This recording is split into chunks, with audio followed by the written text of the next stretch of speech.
Mahasiswa Teknik Mesin Sekolah Hidrologi Warga Surakarta, apa kabar? Jumpa lagi dengan saya, Arif Nugroho. Pada kesempatan ini kita akan menjelaskan bagaimana manfaat biomasa. Di mana kita ketahui di area kampus ini banyak kita temui beberapa biomasa. Kemudian di Indonesia sebagai negara agraris juga menghasilkan biomasa dan limbahnya belum termanfaatkan secara maksimal. Pada pertemuan perkuliahan ini, kita akan memanfaatkan biomasa untuk bahan bakar terbarukan. Tentunya dengan berbagai macam proses dan cara, sehingga limbah biomasa bisa kita manfaatkan secara maksimal.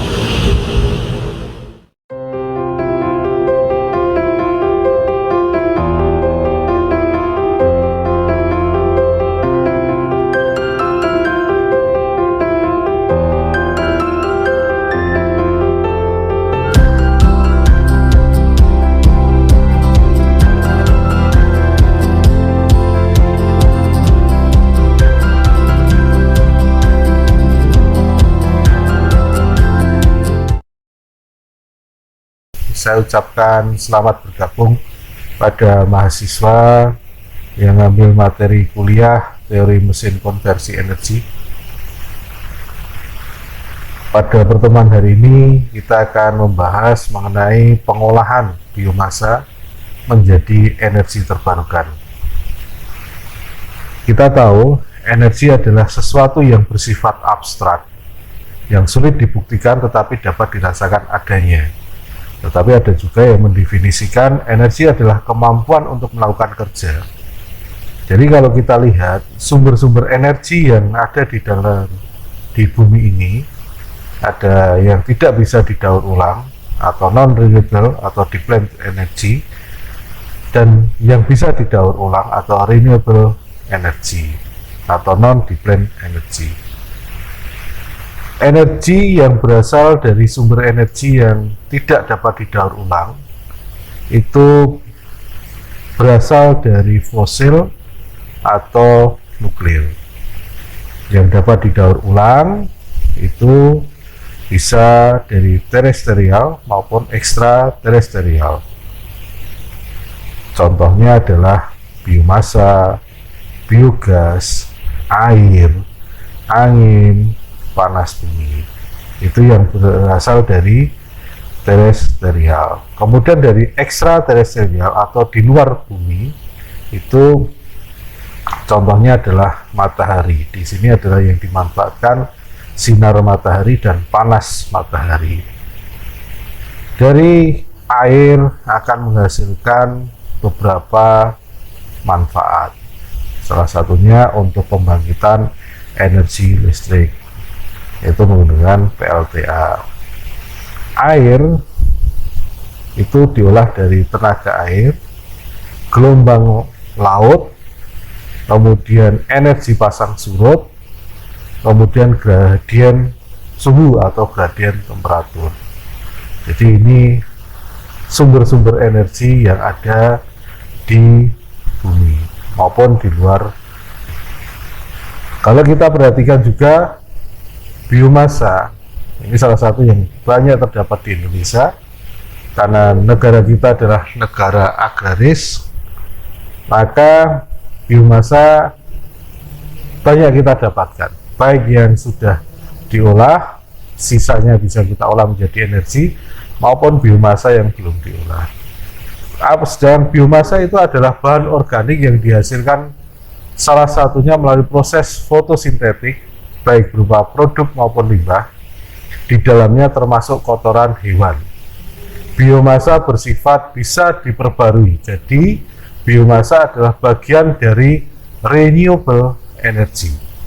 Biomasa bisa berasal dari pohon di hutan, bisa berasal dari hasil pertanian dan limbah tanaman perkebunan, kotoran sapi, sampah kota yang bisa diolah, kemudian limbah industri furniture berupa serbuk kayu, gergajian kayu, amplasan, sebagainya, kemudian juga limbah perumahan. Pengolahan biomasa itu bisa menggunakan gasifikasi, kemudian liquefaction, kemudian pyrolysis dan combustion. Yang membedakan antara combustion atau pembakaran, pyrolysis dan gasifikasi adalah laju aliran udara, di mana combustion itu pembakaran adalah pengolahan biomasa secara dibakar secara langsung, artinya dia membutuhkan oksigen banyak. Kalau gasifikasi itu membutuhkan udara yang sedikit, dan kalau pyrolysis itu tanpa udara. Dari 3 proses atau 4 proses ini bisa kita lihat hasilnya adalah, jika itu pembakaran, yang dihasilkan adalah panas dan sisa pembakaran berupa abu. Kemudian kalau pyrolysis ada 2, char dan cairan. Ini sisanya limbahnya ada abu, ada arang, dan ini bisa digunakan untuk penyubur tanah. Kemudian kalau liquefaction itu hasilnya adalah bioil. Dari bioil ini bisa digunakan untuk bahan baku bioenergi dan juga bisa digunakan untuk bahan bakar.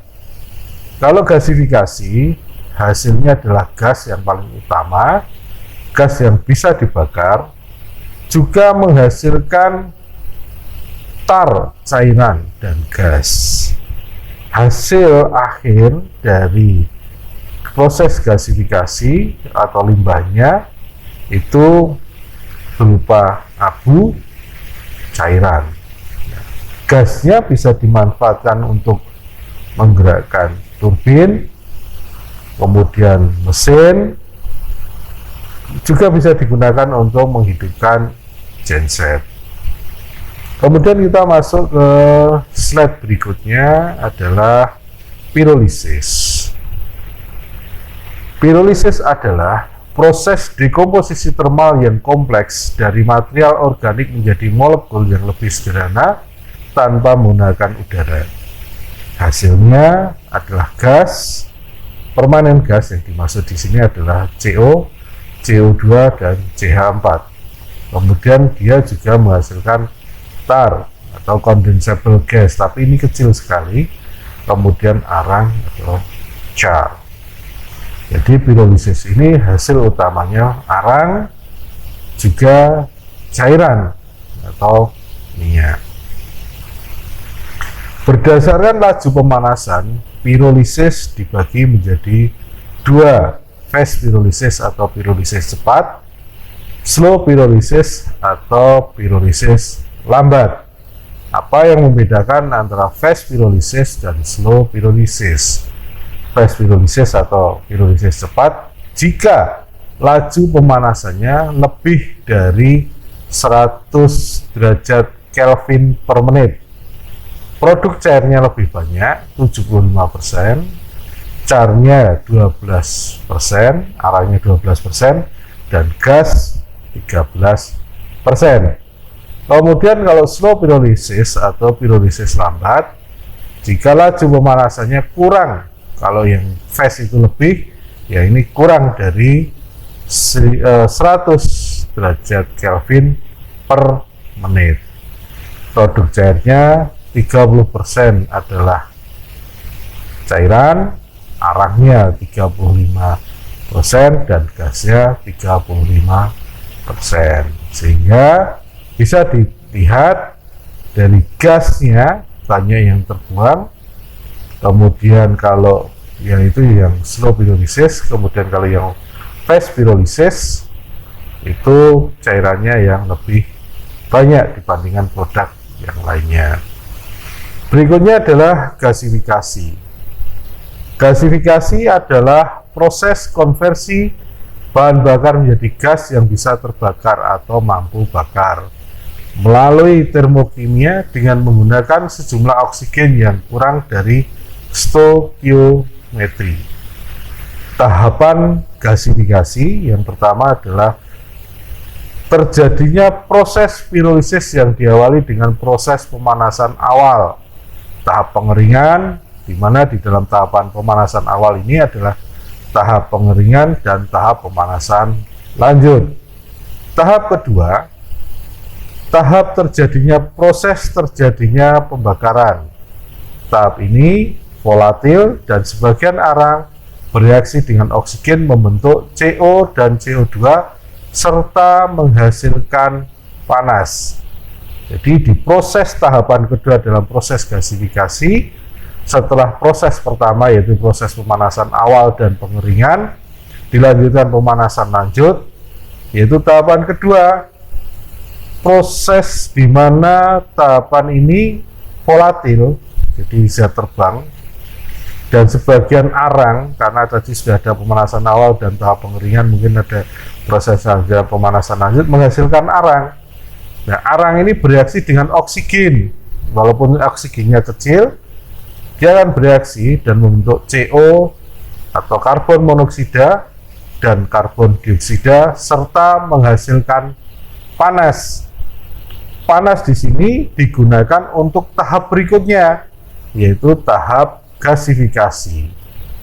Terjadi ketika bereaksi dengan CO2 dan uap air yang menghasilkan CO dan H2, di mana reaksinya adalah Bourdon reaction, di mana C plus CO2 atau karbon plus karbon dioksida akan menghasilkan 2 karbon monoksida atau 2 CO. Kemudian water gas, di mana karbon yang berasal dari arang tadi bereaksi dengan H2O akan menghasilkan CO dan H2. Terjadinya reaksi water shift reaction, di mana reaksi termokimia terjadi keseimbangan. Sebagian CO yang terbentuk dalam reaktor bereaksi dengan uap air dan membentuk CO dan H2. Ini yang harus diperhatikan. Intinya adalah ketika tahapan gasifikasi ini ada menghasilkan gas yang bisa terbakar. Jika proses gasifikasi bisa dikendalikan sampai di bawah temperatur 1000 derajat Celcius, maka akan terjadi reaksi yang menghasilkan CH4 atau methane reaction, di mana pada proses methane reaction ini akan terjadi reaksi antara karbon C ditambah 2H2 menghasilkan CH4. Ini adalah jenis gasifikasi. Yang pertama adalah fixed bed gasifier yang terdiri dari updraft dan downdraft. Kalau Anda perhatikan jenis yang berbeda. Kalau yang updraft itu udara dari bawah sebagai agen. Jadi agen gasifikasi ada 3, udara, kemudian ada CO2 dan uap air. Kalau Anda perhatikan bedanya updraft fixed bed dan downdraft fixed bed, yaitu updraft fixed bed udara lewatnya di bawah, gas yang bisa terbakar lewatnya di atas. Daerahnya sama, ada daerah drying, pengeringan, pirolisis, gasifikasi, dan oksidasi. Kemudian kalau downdraft fixed bed gasifier, yaitu udara ada di atas, kemudian gas yang mampu bakar itu di bawah. Kemudian jenis yang kedua adalah bubbling dan circulating fluidized bed gasifier atau jenis bubbling dan sirkulasi. Nah, dimana kalau kita perhatikan ada 2 gambar di sini. Yang pertama adalah circulating fluidized bed gasifier dan bubbling fluidized bed gasifier. Kalau kita perhatikan jenisnya berbeda, cara kerjanya juga berbeda. Berikutnya adalah entrain flow gasifier. Nah, tentunya dari ketiga dari ketiga jenis gasifikasi, reaktor gasifikasi ini tentunya harus dipilih sesuai dengan kebutuhan. Demikian mengenai mata kuliah pemanfaatan biomasa dan teknologi untuk pengolahannya. Semoga bermanfaat dan ketemu dalam materi yang berbeda. Terima kasih.